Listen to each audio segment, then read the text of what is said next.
ವಿವಿಧ ಬೇಡಿಕೆಗಳ ಈಡೇರಿಕೆಗೆ ಆಗ್ರಹಿಸಿ ಹಿರಿಯೂರಿನಲ್ಲಿ ರೈತ ಸಂಘದ ವತಿಯಿಂದ ಅಹೋರಾತ್ರಿ ಧರಣಿ ಸತ್ಯಾಗ್ರಹಕ್ಕೆ ಚಾಲನೆ ನೀಡಲಾಯಿತು. ಕರ್ನಾಟಕ ರಾಜ್ಯ ರೈತ ಸಂಘ ಮತ್ತು ಹಸಿರು ಸೇನೆ ವತಿಯಿಂದ ನಗರದ ಗಾಂಧಿ ವೃತ್ತದಲ್ಲಿ ಈ ಒಂದು ಅನಿರ್ದಿಷ್ಟಾವಧಿ ಅಹೋರಾತ್ರಿ ಧರಣಿ ಸತ್ಯಾಗ್ರಹಕ್ಕೆ ಚಾಲನೆ ನೀಡಿದ್ದು, ಕೇಂದ್ರ ಸರ್ಕಾರ ಘೋಷಿಸಿರುವಂತೆ 5,300 ಕೋಟಿ ಹಣವನ್ನು ಕೂಡಲೇ ಬಿಡುಗಡೆಗೊಳಿಸಬೇಕು. ರಾಜ್ಯ ಸರ್ಕಾರ ಬರುವ ಬಜೆಟ್ನಲ್ಲೇ 5,000 ಕೋಟಿ ಹಣ ಮೀಸಲಿಡಬೇಕು. ಕಲ್ವಳ್ಳಿ ಭಾಗದ 16 ಕೆರೆಗಳಿಗೆ ನೀರು ತುಂಬಿಸುವ ಕಾಮಗಾರಿ ಪ್ರಾರಂಭಿಸಬೇಕು.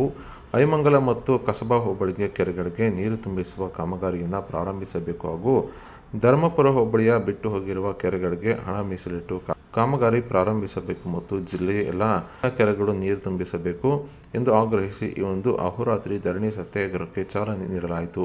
ಇನ್ನು ಬೇಡಿಕೆ ಈಡೇರದೇ ಇದ್ದಲ್ಲಿ ಮುಂದಿನ ದಿನಗಳಲ್ಲಿ ಉಗ್ರ ಹೋರಾಟ ಮಾಡುವುದಾಗಿ ಈ ಒಂದು ರೈತ ಸಂಘದ ವತಿಯಿಂದ ಸರ್ಕಾರಕ್ಕೆ ಎಚ್ಚರಿಕೆ ನೀಡಿದ್ದಾರೆ. ಹಾಗಾಗಿ ಮೋದಿ ಅವರು ಕೇಂದ್ರ ಸರ್ಕಾರ ಕೂಡಲೇ ಹಣವನ್ನು ಬಿಡುಗಡೆ ಮಾಡಬೇಕಂತ ನಾವು ಒತ್ತಾಯ ಮಾಡ್ತೇವೆ. ಜೊತೆಗೆ ಇಡೀ ನಮ್ಮ ಜಿಲ್ಲೆಯ ಎಲ್ಲ ತಾಲೂಕಲ್ಲೂ ಎಲ್ಲ ಕೆರೆಗಳನ್ನು ನೀರು ತುಂಬಿಸಬೇಕಂತ ನಾವು ಒತ್ತಾಯ ಮಾಡ್ತೇವೆ.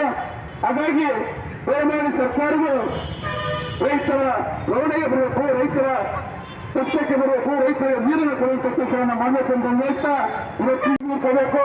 ಜೊತೆಗೆ ಈಗ ನಮ್ಮ ತಾಲೂಕಿನ ಕಲ್ವಳ್ಳಿ ಭಾಗಕ್ಕೆ ನಮ್ಮ ಎಲ್ಲ ಜನಪ್ರತಿನಿಧಿಗಳು ಬಂದು ನೋಡಿ ಅಲ್ಲಿ ರೈತರ ಪರಿಸ್ಥಿತಿ ಯಾವ ತರ ಐತಂದ್ರೆ 3-4 ಬೋರ್ ಆನ್ ಮಾಡಿದ್ರು ಒಂದು ಗಂಟೆ ಇಲ್ಲ. ಅಲ್ಲಿ ತೋಟಗಳನ್ನು ಸಿಕ್ಕೊಂಡ್ತಾರೆ, ವ್ಯವಸಾಯ ಮಾಡ್ತಕ್ಕಂಥ ರೈತರು ತುಂಬಾ ಕಷ್ಟದ ಪರಿಸ್ಥಿತಿ ಸಿಕ್ಕೊಂಡಿವೆ. ಅಂತಲೂ ಇವತ್ತು ಗೋರ್ಮೆಂಟ್ ಬೋರ್ ಪ್ರತಿ ರೈತ ದೊಡ್ಡ ಸಾಲಗಾರ ಆಗ್ತಾನೆ. ಈ ದೊಡ್ಡ ಸಾಲಗಾರಲ್ಲಿ ರೈತ ಆತ್ಮಹತ್ಯೆ ಮಾಡ್ಕೊಳ್ತಾನೆ. ನೀರಾವರಿ ಸೌಲಭ್ಯವನ್ನು ಬಯಲಿಸಬೇಕು ಅಂತಂದು ಹೇಳಿ ಸರ್ಕಾರಗಳು 21,000 ಕೋಟಿಯನ್ನ ಇವತ್ತು ಇಟ್ಟಿದ್ದಾರೆ.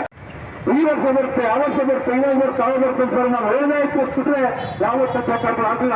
ಹಾಗಾಗಿ ಈ ವರ್ಷ ರಾಜ್ಯ ಸರ್ಕಾರ ಬರುವ ಬಜೆಟ್ ಅಲ್ಲಿ 5,000 ಕೋಟಿ ಹಣ ಇರಲೇಬೇಕು.